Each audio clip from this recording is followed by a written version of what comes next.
con la conducción de Leonardo Salas. Contexto 360, solo aquí por CRC 89.1 Radio. Muy buenas tardes, queridos oyentes de Contexto 360. Estamos aquí en Contexto 360 en CRC 89.1 Radio, de lunes a viernes a las 4 de la tarde. Les saluda Leonardo Salas, pues acompañándolos como siempre para analizar los diferentes temas de la actualidad en Costa Rica o en el mundo. Hoy les adelanto que vamos a tener un programa especial con la presencia del defensor adjunto de los habitantes. Ya en unos breves minutos vamos a presentarlo y a hablar con él. Antes de eso, pues no puedo dejar de iniciar este programa luego de todo lo que ha sucedido del viernes a hoy. Todos hemos visto lo que ha sucedido con un informe que elaboró el Tribunal Supremo de Elecciones y que está en manos de la Fiscalía. Y es importante decir lo siguiente. Acá, desde Contexto 360, creemos en la verdad, en la rendición de cuentas, en el compromiso con el bien común de Costa Rica. La democracia se constituye o se construye sobre pilares fundamentales: participación de todos los ciudadanos, la independencia de los poderes y también, en este caso, la transparencia en el financiamiento de los partidos políticos. Cuando estos principios, alguno de ellos o todos ellos se vulneran, se abre la puerta a la corrupción, a la manipulación electoral y también a que usted y yo tengamos menos confianza en lo que se hace desde la administración pública. Hoy el país está enfrentando una seria situación y yo creo que vamos a ir dándonos cuenta de la dimensión que esto tiene, porque el informe del Tribunal Supremo de Elecciones expone presuntas irregularidades en el financiamiento del Partido Progreso Social Democrático durante la campaña 2022. No son opiniones, no es lo que yo crea, no es lo que usted opine. Son hallazgos documentados por la máxima autoridad electoral, símbolo de transparencia y de democracia, reconocido así en el mundo, y que es el encargado de velar precisamente por la pureza del sufragio. Según este informe, se habría operado una estructura paralela de financiamiento ajena al marco legal, donde los recursos se canalizaron por medio de un fideicomiso sin la debida transparencia. Se señalan también alertas bancarias, procedencias de fondos inciertas y también la presunta recepción de dinero de fuentes prohibidas. Entiéndase, tanto de personas jurídicas como extranjeras. Y la pregunta, o varias preguntas que podríamos hacernos es, bueno, ¿quién financia entonces las campañas políticas en Costa Rica? Y sobre todo, ¿a cambio de qué? Si un partido político no rinde cuentas con transparencia, si se ocultan cuáles son los donantes, si los aportes económicos fluyen sin control, esto no es un simple error administrativo de, yo no sabía, yo no me di cuenta, sino, a final de cuentas, un potencial riesgo grave para la democracia. Y el poder político no puede jugar con las normas electorales. Pero no se trata solo de este partido o de un caso particular, se trata, a final de cuentas, de un principio de que el poder debe rendir cuentas. El tribunal ha cumplido con el deber al documentar y remitir los indicios. Y ahora le corresponde al Ministerio Público investigar a profundidad, garantizando el debido proceso. Ahora viene justamente ese proceso. La presunción de inocencia de todas las partes involucradas, pero también, si se prueba algún delito, que se apliquen las sanciones que correspondan. Usted y yo, como costarricenses, merecemos una política limpia, con un financiamiento claro, accesible también, no que sea un juego reservado para quienes tienen recursos o influencias. De lo contrario, nuestra democracia corre el riesgo de convertirse en un club privado al cual solo ingresan aquellos con la chequera más grande. Desde Contexto 360 solicitamos justamente que esta investigación sea de manera imparcial, libre de presiones políticas y que además urge revisar el sistema de financiamiento de partidos para eliminar cualquier detalle, cualquier espacio que permita la opacidad o el control indebido de la política a través del dinero. Costa Rica ha sido históricamente un referente democrático en la región. No permitamos que intereses ocultos empañen ese legado. En política como en la vida, o se es transparente o se es corrupto. Aquí no hay puntos medios. Y hasta aquí lo dejo, este mensaje, para iniciar el programa de hoy, porque tenemos mucho que conversar sobre este y otros temas, pero en particular dando inicio hoy con esto que necesariamente ameritaba algún comentario al respecto. En la historia nada más recordamos que pasaba un día como hoy, en 1983, el Papa Juan Pablo II presentaba el nuevo Código de Derecho Canónico y en 1986 asumía la presidencia de la República Óscar Arias en su primer mandato. Y pues bueno, ahora sí vamos al tema de fondo. Le quiero dar la más cordial bienvenida al defensor adjunto de los habitantes, don Juan Carlos Pereira. Tiene unos 8 días, me parece, de haber sido nombrado. Así que, Juan Carlos, bienvenido aquí a Contexto 360. Pues sí, buenas tardes, don Leonardo, y un gusto estar con usted y todas las personas de la audiencia de su programa. En efecto, hoy hace 8 días, aproximadamente a esta hora, fui juramentado por la Asamblea Legislativa en el cargo de defensor adjunto de los habitantes. Bueno, esta semana ha sido de mucho estudio y análisis para ponernos al día en algunas de las cosas y los temas que estamos priorizando y contribuyendo para trabajar desde la Defensoría de los Habitantes y garantizar los derechos de todas las personas. Así es, Juan Carlos, efectivamente, pues primero felicitarte por ese nombramiento que no fue fácil, ¿verdad? Aquí tuvimos, así como hoy te tenemos a vos 8 días después de haber sido ya debidamente nombrado en la Defensoría o que se dio esa votación, también nos pasó con doña Angie Cruikshank, la defensora, que el mismo día que asumió la pudimos entrevistar aquí en el programa. Siempre hemos tenido puertas abiertas con la Defensoría, hay que decirlo, y precisamente pues hoy también queremos dar ese espacio al defensor adjunto.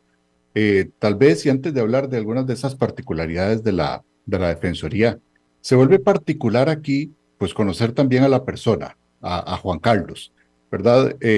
Porque a final de cuentas se tiene un papel importante, ni más ni menos que desde la Defensoría de los Habitantes, donde se supone que es la casa de nosotros los ciudadanos para que nos defiendan.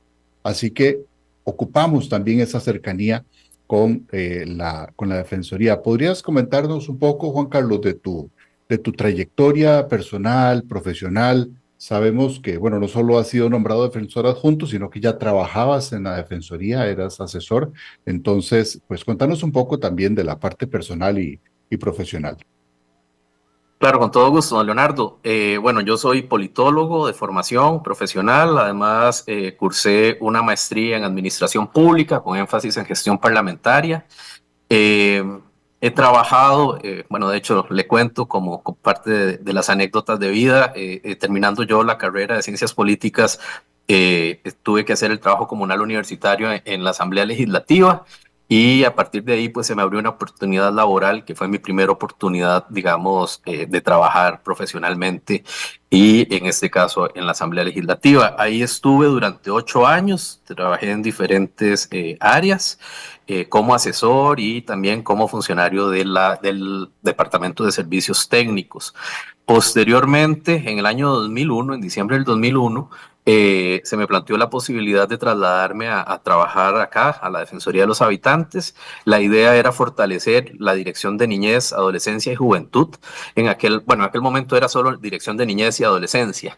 Y lo que contaba era con 2 profesionales, una psicóloga y un abogado, y bueno, la idea era integrar un funcionario en ciencias políticas para ayudar a algunos procesos, particularmente de cambios en alguna legislación, entre ellas todo lo que fue y que concluyó con la ley para promover la disciplina positiva, o lo que se ha conocido popularmente como la eliminación del castigo físico. Fue un proceso que duró aproximadamente 5 años, el trámite de esa ley. Y bueno, a partir de ahí pues estuve en la dirección de niñez, y en efecto en el último año, sí, en el último año y unos meses me parece, pues estaba trabajando acá en el despacho de la señora defensora. Perfecto, Juan Carlos. Bueno, eso para darnos Y una idea. perdón, don Leonardo. Sí, Perdón, y cuéntenos. bueno, en ese tiempo que estaba acá, también pues tuve la oportunidad de tener un permiso sin goce de salario de acá de la Defensoría, y pues tuve la oportunidad de trabajar en el Ministerio de Planificación Nacional y Política Económica, así como en el Ministerio de Educación Pública. Entonces, bueno, ahí hay un conocimiento del quehacer de las instituciones, tanto desde las instancias ejecutivas como desde un órgano de control como es la Defensoría de los Habitantes. Bueno, también es importante, don Juan Carlos, que le comentemos a nuestra audiencia cuál es el proceso que usted tuvo que pasar, porque fue, no me equivoco, creo al decirlo, fue un viacrucis, tal vez no tanto para usted, pero sobre todo para la Defensoría, porque se ocupa un defensor y un defensor adjunto. Así está constituida por la normativa la Defensoría. Y hay, sin duda alguna, un recargo de funciones en la figura de la defensora si no tiene ese apoyo del defensor adjunto para poder delegarle diferentes labores y, bueno, las funciones que tiene a cargo. Entonces, tal vez cuéntenos un poco para que nuestra audiencia sepa cuál es el proceso que usted tuvo que pasar para poder ser pues electo como defensor adjunto. Sí, don Leonardo, tal vez le cuento un poco primero desde lo institucional y por qué era importante contar con una persona que asumiera el cargo de defensor o defensora adjunta de los habitantes. Hace aproximadamente un año fue que la persona que estaba en este cargo pues ya terminó su proceso, su nombramiento, y bueno, pues a partir de ahí la señora defensora presentó una primer terna a la Asamblea Legislativa, donde digamos, se hizo la valoración por parte de la Comisión de Nombramientos y llegó, digamos, a la decisión del plenario legislativo, quienes pues en ese momento decidieron devolver la terna para que la señora defensora presentara una segunda terna.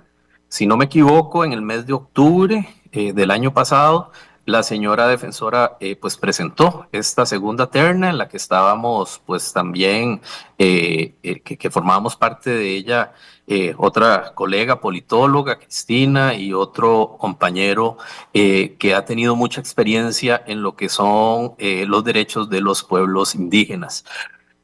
A partir de ahí, la comisión de nombramientos nos hace entrevistas a las tres personas que estábamos participando, y emite una recomendación. En ese caso, la comisión emitió 2 informes, uno recomendando la posibilidad de que yo fuera, digamos, la persona que valoraron para ser nombrado como defensor adjunto, y hubo otro informe de minoría, si no mal recuerdo, para más bien devolver de nuevo la terna a la señora defensora y solicitar una nueva terna. Después de esto, pues bueno, sí, ya sigue el proceso en el plenario legislativo, y bueno, y ya ahí pues es donde se discute un poco el procedimiento de cómo se va a hacer la votación, si va a ser por los dictámenes o si va a ser más bien, digamos, por los nombres de las personas. Y ya, bueno, ahí se dieron un poco las dos cosas, ¿verdad? Se votaron los 2 dictámenes y finalmente pues se votó por los nombres de las personas que estábamos participando en el proceso. Claro, quiere decir que, bueno, sí, pasamos bastantes meses sin la figura de defensor adjunto, pero bueno, ya se logró ese paso. Hay que recordarle a nuestra audiencia que existe una ley que es la que da pie a la Defensoría de los Habitantes y que hay un reglamento que señala cuáles son las funciones del defensor adjunto. Nada más la repaso rápidamente. Ejercer las funciones que el defensor o defensora de los habitantes, en este caso, por medio de delegación y sustitución le asigne, colaborar también con el defensor de los habitantes en la relación con las instituciones del sector público, realizar tramitación, comprobación e investigación de los asuntos que el defensor le asigne, colaborar en lo que es la redacción del informe anual que siempre elabora la Defensoría. Y bueno, eso digamos dentro de otras funciones para no leerlas todas acá. Pero en particular quisiera centrarme, Juan Carlos, bueno, ¿cómo han sido esta primera semana? ¿Verdad? Porque usted, aunque trabajaba ahí, ya es diferente estar de asesor a estar ya con otra camisa puesta. Entonces, ¿cómo le ha ido en ese proceso? Correcto, Leonardo, la sensación es un poco extraña, la verdad, porque es cambiar un poco la dinámica en la que uno está acostumbrado a trabajar, digamos, desde una instancia técnica y ya pues asumir pues un rol, digamos, de más dirección, digamos, o de jerarquía. Entonces, de alguna manera, es un ejercicio que hay que interiorizar, ¿verdad? Porque es como, bueno, ya hay tareas que no son propias a las que uno estaba acostumbrado, pero creo que también tiene la ventaja de que hay muchos procesos que ya uno conocía por dónde iban encaminados y entonces es un poco, tengo que decírselo así, más sencillo poder contribuir a que esos procesos, digamos, de alguna manera puedan ir avanzando al ritmo que se requiere para mejorar los servicios que brinda la Defensoría a las y los habitantes. Entonces creo que es un poco, me parece que es como muy la parte de cambiarse como esa parte del cassette, ¿verdad? De lo que se venía haciendo antes y por tantos años en la institución y pues ya ahora, digamos, asumir esta responsabilidad como uno de los colaboradores directos de la señora defensora. Claro, efectivamente. ¿Y cómo describiría el nuevo defensor adjunto de los habitantes su norte, su ruta de cara pues a esta semana que ya tiene? ¿Cuáles han sido los objetivos que te has trazado de cara al proceso? ¿Por cuánto tiempo te hacen este nombramiento, etcétera, para saber cuál es tu hoja de ruta en este camino? Claro, yo he visualizado mi trabajo en este tiempo, don Leonardo, digamos, en dos frentes, básicamente. Uno de ellos es, pues, todo lo que tiene que ver con la atención, el fortalecimiento en la garantía de los derechos de las personas y que tiene que ver también con los procesos de educación y divulgación, que muchas de estas cosas no son independientes del defensor adjunto, sino que están establecidas en el plan estratégico institucional que se definió en el caso nuestro para el 2024 hasta el 2028. Entonces ya hay áreas de trabajo, digamos, de fondo, donde lo que hay es, pues tal vez cambiar un poco o contribuir a los énfasis que se le van a dar, digamos, a las prioridades institucionales definidas. Ese, digamos, para mencionarle como en la parte de defensa de derechos. También a mí, en lo personal, me interesa mucho lo que tiene que ver con la modernización tecnológica de la institución, ¿verdad? Hoy en día, pues, se cuenta con herramientas bastante interesantes que hay que trabajarlas con cuidado, hay que conocerlas bien. Por ejemplo, la inteligencia artificial, de qué manera puede contribuir a que podamos acercar más los servicios de la institución a las y los habitantes. Ahí siempre hay que tener, en el caso de derechos humanos,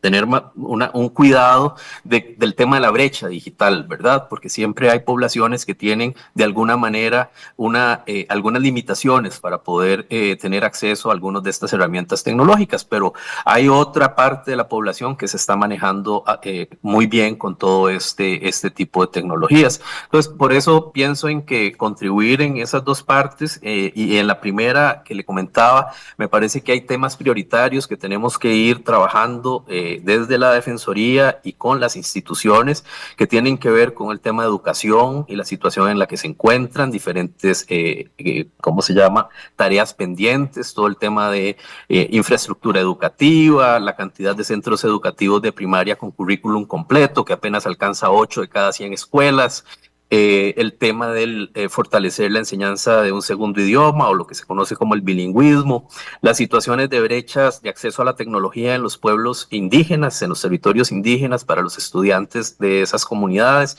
Entonces me parece que hay temas como esta educación que hay que tratar de hacer un abordaje integral con diferentes sectores, no solo con la institucionalidad, también me parece que ahí hay una participación importante que pueden tener el sector empresarial, los gremios, digamos, o los grupos de trabajadores del Ministerio de Educación Pública, ¿verdad? Entonces, hay que tratar, se puede hacer, digamos, un trabajo ahí articulado desde la Defensoría de los Habitantes. Otro tema, sin lugar a dudas, tiene que ver con la salud, ¿verdad? Y todo lo que tiene lo que tenemos pendiente como Estado en materia de listas de espera, infraestructura hospitalaria, hace unos meses pues la Defensoría emitió un informe que se hizo, de un trabajo que se hizo en la región Brunca y los servicios de salud en la región Brunca, las limitaciones que hay en, el, en lo que son los EVAIS, ¿verdad? En lo que es atención primaria, en el tema de salud, las necesidades que hay en algunos hospitales, las limitaciones que hay en cuanto a especialistas, ¿verdad? Entonces, ese tipo de intervenciones que hemos venido haciendo, pues tenemos que fortalecerlas, buscar que haya mayor incidencia y que se resuelvan los problemas que aquejan a las personas. Y por último, pero no menos importante, don Leonardo, me parece que en esta oportunidad que usted me da, todo lo que tiene que ver con el tema de seguridad, ¿verdad? Y que muchos sectores se preocupan y han estado atendiendo todo lo que tiene que ver con la persecución y represión del delito. Pero a mí me parece que vinculado también al tema de la educación, el tema de la prevención es fundamental. Y ahí el tema digamos, de fortalecer los espacios públicos seguros para las comunidades es fundamental. Los espacios, las plazas que hay en los barrios, las canchas de basquetbol, ¿verdad? Que son los parques, que sean espacios seguros donde las familias y las personas puedan libremente y con tranquilidad ejercer otros derechos, como son el derecho a la recreación, el derecho al deporte, ¿verdad? Que a veces eso los damos como por sentados de que a eso no hay que hacerle nada y ya todo está resuelto. Y no, a veces hay que tratar también de que en algunas comunidades las personas, y particularmente los jóvenes y las personas menores de edad, tengan acceso a esos servicios. Entonces, así haciéndole una síntesis, digamos, de algunos de los temas que me parece importante de continuar dándole énfasis desde la Defensoría son esos. No son temas sencillos, ¿verdad? Son temas complejos que se las trae cada uno de ellos. En diversos momentos hemos hablado de estos temas aquí en el programa. Usted tocó temas de salud, de educación, de seguridad. Eh, Quiero hacerle algunos comentarios al respecto porque me parece que esta conversación también es un espacio en la cual desde la ciudadanía se puede, de alguna manera, trasladar, hacer preguntas, consultas a la figura también del defensor adjunto. Y mucha gente nos ha hablado sobre el tema de salud que usted conocerá bien en cuanto a las listas de espera, en cuanto a lo que hemos visto de los especialistas. Ya la gente ya no le dan la fecha de atención para el 2028, sino que lo ponen a hacer fila para ver cuándo le dan fecha, ¿verdad? Entonces, es peor la situación. Ahí hay una situación evidente que a todos nos está afectando. Hemos sido también muy críticos con el tema de educación, de lo que hemos visto, pues no solo, digamos, de lo último que ha sucedido con el tema de la infraestructura tecnológica, de la formación y educación sexual también de los jóvenes, de los programas completos, del currículum completo que usted hacía referencia también. Y ni qué decir del tema de seguridad, ¿verdad? Es decir, venimos con 2023, 2024, marcando récords, lastimosamente, de homicidios y la inmensa mayoría de ellos, según lo que vimos con el Estado de la Nación, ligados a crimen organizado. Eso es dramático para un país como el nuestro. Y por si fuera poco, en este tema de seguridad, enero, que lo terminamos la semana pasada, se convirtió en el peor enero, en el más sangriento de los últimos años. Entonces, pareciera a este ritmo, o sea, al ritmo que vamos solo con enero, sin duda alguna vamos a sobrepasar lo que sucedió en el 2023. Yo no quiero eso, No me gustan esos récords, ¿verdad? Pero menuda tarea la que tienen ustedes en la Defensoría, porque además no hemos tocado otro elemento que a la gente le preocupa hoy, según todos los estudios de opinión que hemos visto, le preocupa el tema de la inseguridad, del desempleo, del costo de la vida y de la corrupción. Ese es otro tema importante también, la transparencia que debe haber en la función pública. Es decir, don Juan Carlos, asume usted en un momento de grandes desafíos para los habitantes de Costa Rica, porque somos nosotros los que estamos sufriendo ese tipo de carencias y de necesidades, somos los que estamos ocupándola. Eh, pero además, ve uno eh, un ambiente muy crispado en la situación en general del país. ¿Verdad? No hablo de nadie en particular, pero vivimos momentos de tensión en la sociedad y a veces ocupamos a alguien, algún intermediario. En épocas pasadas también la Defensoría era muy buen intermediario. Creo yo que es un papel importante que hay que retomar. No dudo que la señora defensora esté en todo ese ánimo y en ese buen papel de hacerlo, porque se lo hemos dicho aquí también en vivo, eh, pero sin duda alguna son temas todos, como dicen, color de hormiga, ¿verdad? Correcto, don Leonardo. Sí, el reto no es sencillo. El compromiso va a tener que ser, digamos, de estar al nivel de la situación que tiene el país, la región y el mundo, ¿verdad? Porque si uno hace un análisis global de cómo es que, de las cosas que están pasando, pues sí, hay muchas cosas en las que nos estamos enfrentando, particularmente quienes hemos sido defensores de derechos humanos durante muchos años. Y aquí hay un tema que es el que no hay que perder de vista, es que la materia de los derechos humanos tiene que ver con el respeto a la integridad y la dignidad de las personas, ¿verdad? Entonces, a veces se piensa que si los derechos solo pertenecen a un sector de la población ¿verdad? O a algunos grupos, pues en realidad es que por el solo hecho de ser personas, todos y todas tenemos derechos que se nos deben garantizar, ¿verdad? Y que se nos deben respetar. Y ahí el trabajo de una institución como la Defensoría de los Habitantes, que es la Institución Nacional de Derechos Humanos de Costa Rica, pues tiene la obligación de estar haciendo los señalamientos y las advertencias que corresponden a las instituciones públicas y a los funcionarios que de alguna manera en sus actuaciones o en sus omisiones estén afectando los derechos de las personas.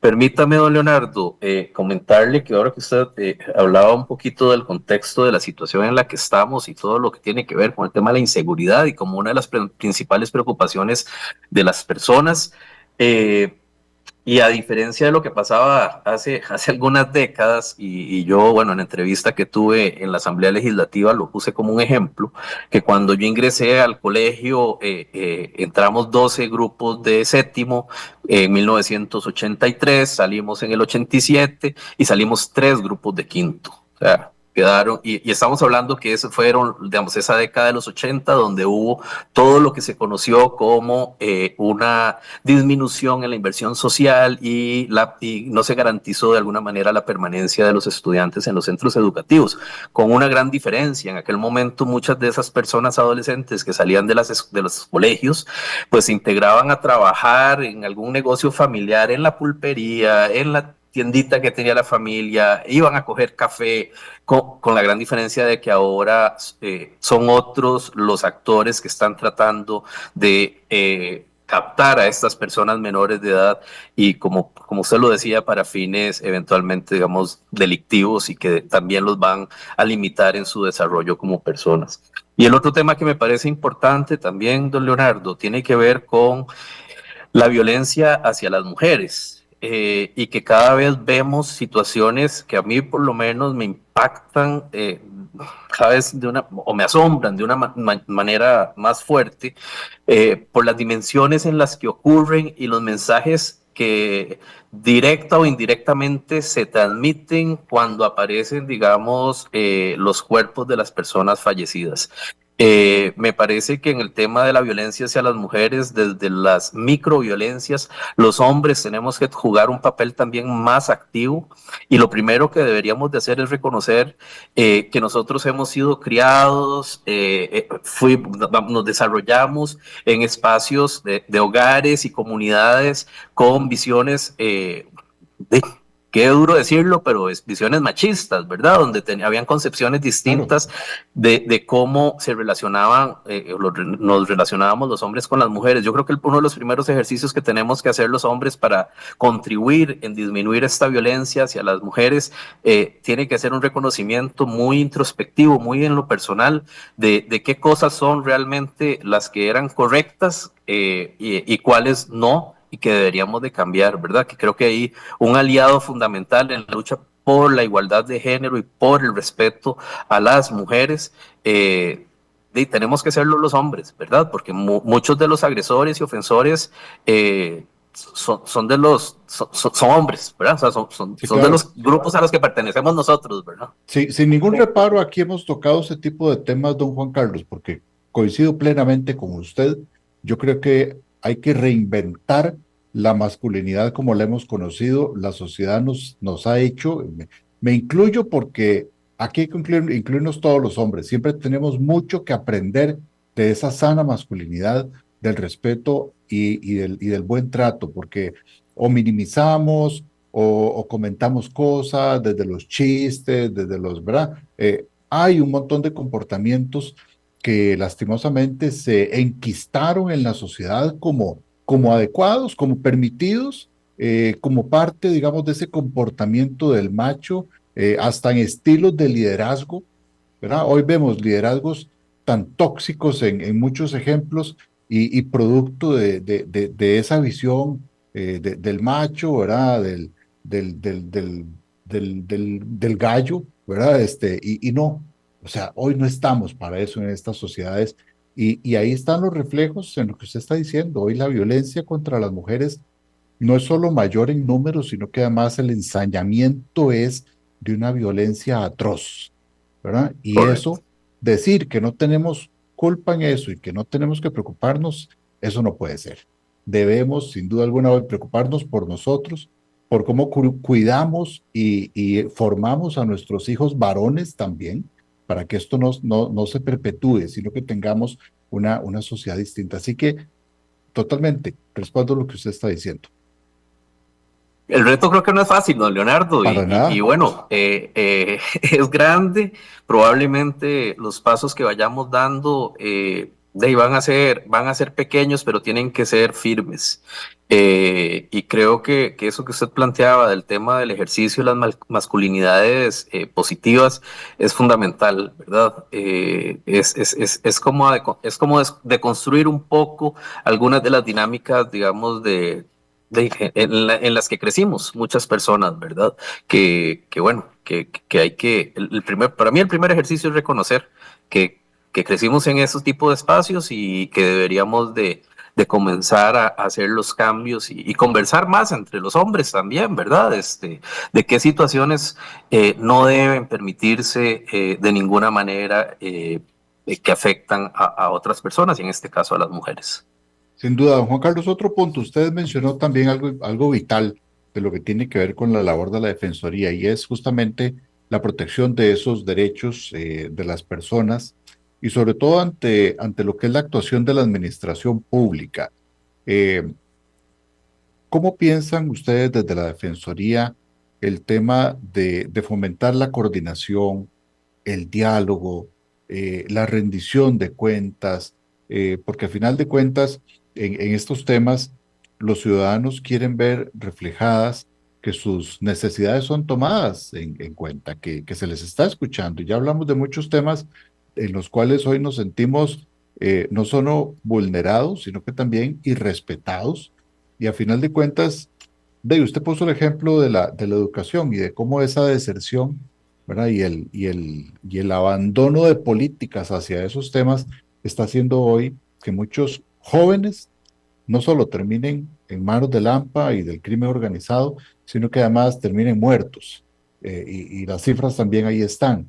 Entonces, de alguna manera sí ocupamos ponernos a hablar todos como sociedad, de buscar puentes que unan esas visiones y fomentar esa coordinación, ese diálogo y la transparencia en el actuar de todos los poderes.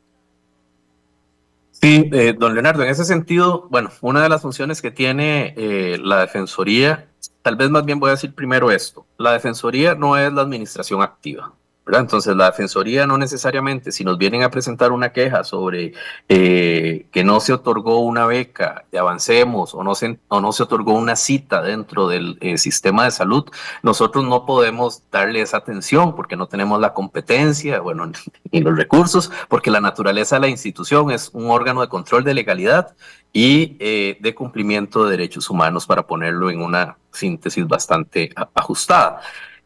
Dicho esto, entonces nosotros lo que sí hacemos es que cuando una institución como un hospital o el IMAS no entrega una cita médica o una beca, en el caso del IMAS, pues y no se ha hecho el estudio necesario a la familia, pues nosotros intervenimos pues para revisar el procedimiento con el que se atendió y si se hizo la valoración técnica correspondiente para la persona que estaba haciendo el requerimiento. Ese es un tipo de intervenciones que nosotros hacemos, que es en realidad lo que llamamos intervención por denuncia.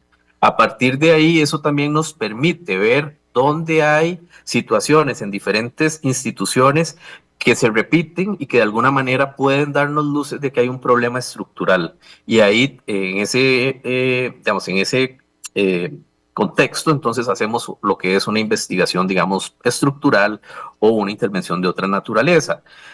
Nosotros tenemos la posibilidad de hacer uso de un mecanismo que se llama la magistratura de influencia. Y eso lo que significa en realidad es que nosotros podemos acudir ante una institución para que atiendan la situación de un grupo de personas o de una persona, ¿verdad? O sea, porque estamos actuando en defensa de los derechos de esa persona.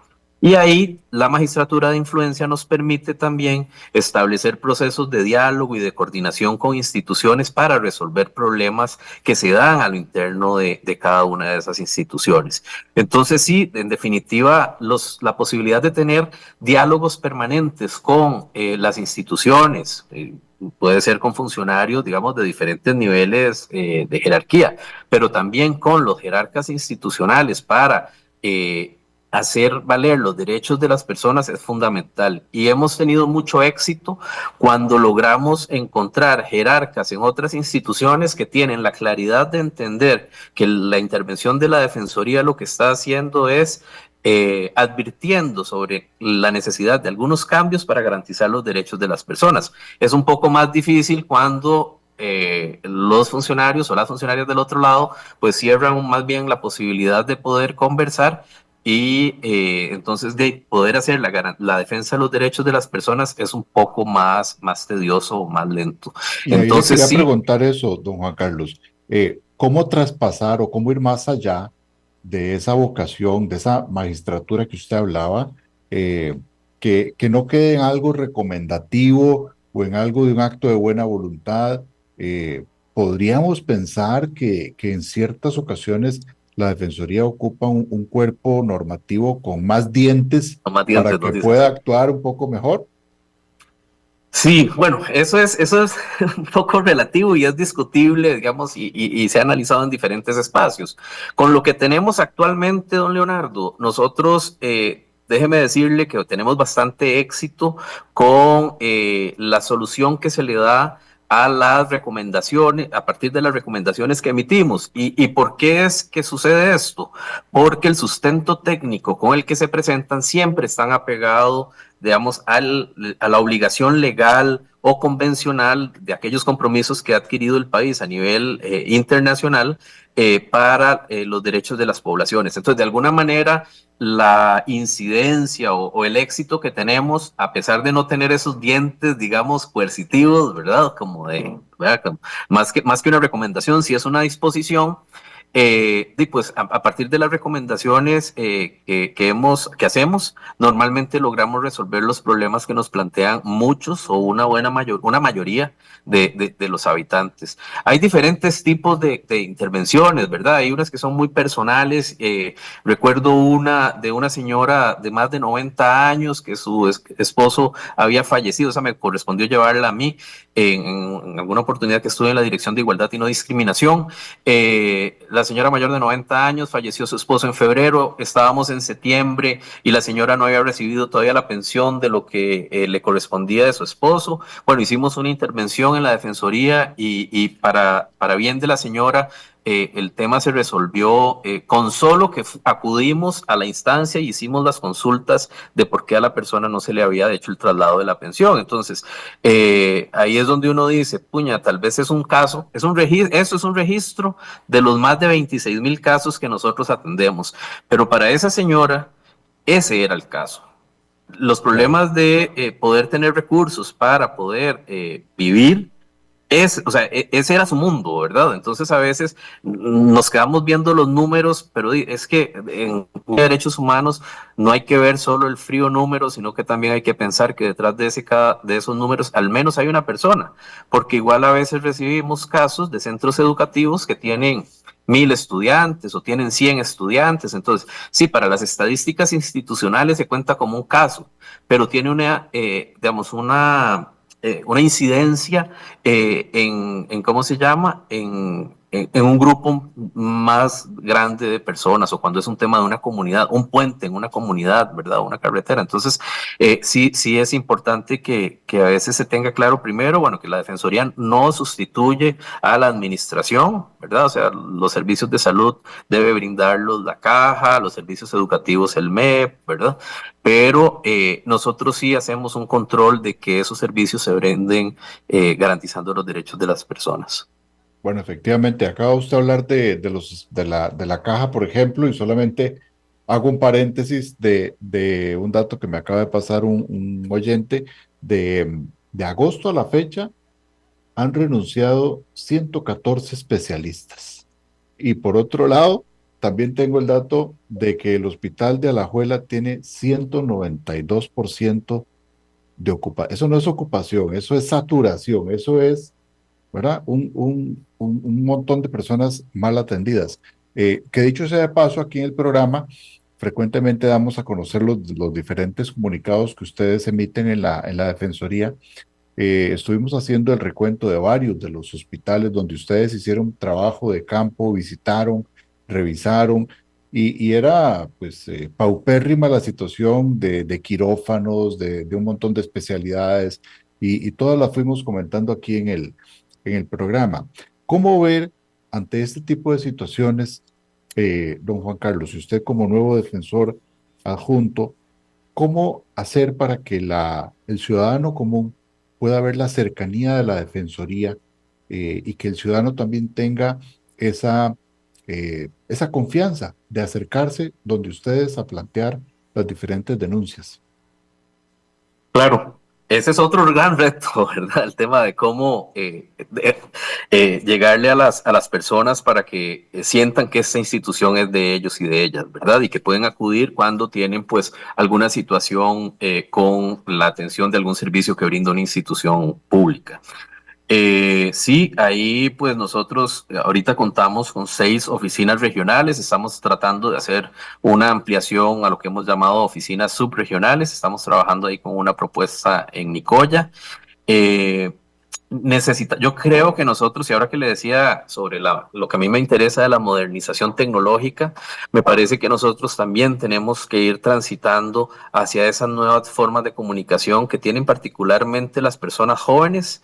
Ya no necesariamente de todos leemos el periódico o, ¿verdad? O nos informamos de una manera o hacemos uso de algunas redes sociales más que para interactuar. Algunos con cierta edad ya lo vamos haciendo de una forma más como para informarnos de cosas.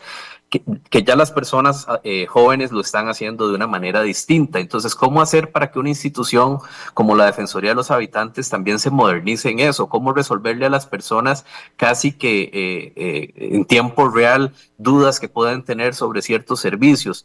Eso me parece que es una de las maneras en las que nosotros podríamos incidir para que haya un mayor conocimiento de la institución, sin dejar de lado otros tipos, digamos, de medios de comunicación, ¿verdad? O de promover espacios de divulgación sobre derechos humanos, divulgación, promoción y educación en derechos humanos, que estamos haciendo un ejercicio bastante fuerte desde lo que tenemos acá, que se llama el Instituto de Educación en Derechos Humanos. Ellos ya se están, ellas y ellos están trabajando en plataformas distintas para los que, de nuevo, yo tengo un, ¿cómo se llama? Un rezago ahí tecnológico porque ya la gente joven le dice a uno que no, que ya Facebook no se usa y prácticamente ese es el único que yo tengo, ¿verdad? Claro. Entonces hay que ir entendiendo cómo son esas dinámicas de comunicación y de hecho, sí, el Instituto en Educación en Derechos Humanos está haciendo un esfuerzo por lograr acercarse muchísimo más a la ciudadanía,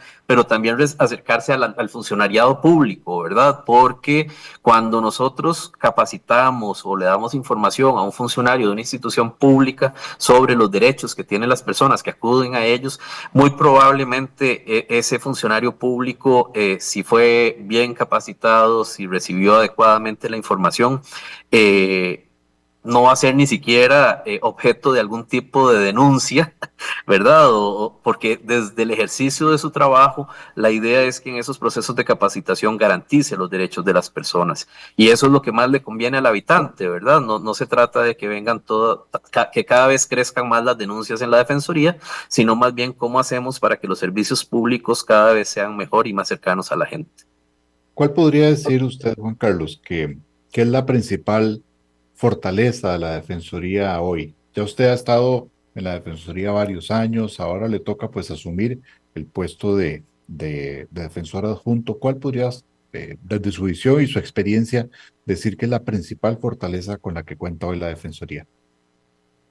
La principal fortaleza, esa pregunta no me la había hecho, pero bueno, no me la había hecho yo mismo, ¿verdad? Me parece que una de las fortalezas que tiene la institución tiene que ver con la posibilidad de realizar sus funciones de una manera muy ágil, sencilla y sin muchas formalidades. A veces la burocracia se va llenando de muchos procedimientos y cada vez nos enredamos más en cómo hacer un trámite. Yo siento que la misma ley de la Defensoría establece, digamos, que nuestras gestiones y nuestras actuaciones deben ser sumarias, informales, ¿verdad? Y creo que ese es un elemento que es importante de fortalecer sin perder, ¿verdad?, de vista la seriedad y la solidez técnica con la que se tienen que hacer las intervenciones, porque tengamos intervenciones sumarias, ágiles o informales, no significa que van a ser intervenciones sin ningún criterio que las respalde. Entonces, me parece que esa es de las principales fortalezas que tiene la institución. Lo otro que me parece que es la mística del funcionariado. Acá hay personas, me atrevo a decir que la mayoría, con formación y experiencia en derechos humanos bastante amplia, pero sobre todo un compromiso efectivo con la defensa de los derechos humanos. Cada vez que hay una situación en la que hay que actuar, uno ve cómo reaccionan las compañeras y los compañeros, siempre buscando garantizar la mejora en la calidad de vida de las personas. Entonces, me parece que esos dos elementos juntos es lo que realmente puede hacer que la Defensoría vuelva a tener un espacio como el que tuvo pues hace algún tiempo. Claro, don Juan Carlos, una pregunta de un detallito que nos pregunta un oyente. ¿El nombramiento suyo es hasta que termine el nombramiento de la defensora de los habitantes o tiene un periodo propio? No tiene un periodo distinto, es por 4 años. Sí, me parece que doña Angie está hasta el año 2027, si no me equivoco, sí. Y creo que el mío es hasta el año 2029. Entonces sí tiene un... Eso es que ahí vamos a ver, históricamente se fue corriendo los Se fue tiempos, corriendo, sí. sí, porque originalmente en el año, me parece que en el año 1992, 93, cuando se nombró el primer defensor de los habitantes, don Rodrigo Alberto Carazo, creo que el plazo era un mes después, pero después se atrasó el nombramiento del defensor adjunto, luego cambió en un momento el plazo del defensor de los habitantes o la defensora de los habitantes, entonces se han ido corriendo esos tiempos y de hecho de todo este año que pasamos en la defensoría sin defensor o defensora adjunta, pues también se sumó a estos plazos. Efectivamente. Y pues para ir finalizando, don Juan Carlos, ¿qué mensaje le daría a la ciudadanía precisamente para acercarse, cómo contactar, cómo hacer llegar las denuncias o cualquier otra situación que quisiera ante la Defensoría? Sí, no, decirles que la Defensoría es una institución de las y los habitantes, tiene un servicio, a nuestro horario es de lunes a viernes, ¿cómo se llama? De 8 a 4 de la tarde. Sin embargo, tenemos mecanismos por vías, digamos, tecnológicas donde nos pueden hacer llegar las denuncias o consultas que es el correo, por medio del correo electrónico. También lo pueden hacer por llamada telefónica o llenando formularios en la página web. El teléfono, digamos, de la central telefónica es el 2258-8585, que es entrando en ese número, ya las personas pueden ser, la llamada puede ser direccionada a la redundancia, a la Dirección de Admisión y Defensa Sumaria, que ellos son los compañeros y compañeras que reciben las quejas de las personas. Y me parece que como un mensaje final que usted me plantea, de reiterar que la Defensoría está para la defensa de todos y la defensa de los derechos de todas y de todas las personas que vivimos en Costa Rica, indistintamente de nacionalidad, de raza, de creencia religiosa, de alguna manera pues estamos obligados a que se garanticen esos derechos para todas las personas. Efectivamente, y una Defensoría fortalecida, operando con su razón de ser y en buenas manos es algo que nos da apoyo y nos da soporte también a nosotros como ciudadanos. Así que, Juan Carlos, a usted y a doña Angie, pues desearles lo mejor en esta gestión y pues adelante con todos los proyectos que tengan en la Defensoría. Muchísimas gracias, estamos a la orden, don Leonardo. Y también nosotros quedamos a la orden suya para cuando tengan algún hecho o asunto relevante de todos los que tienen que hacer que quieran tratar aquí en el programa, como siempre, la cordial invitación.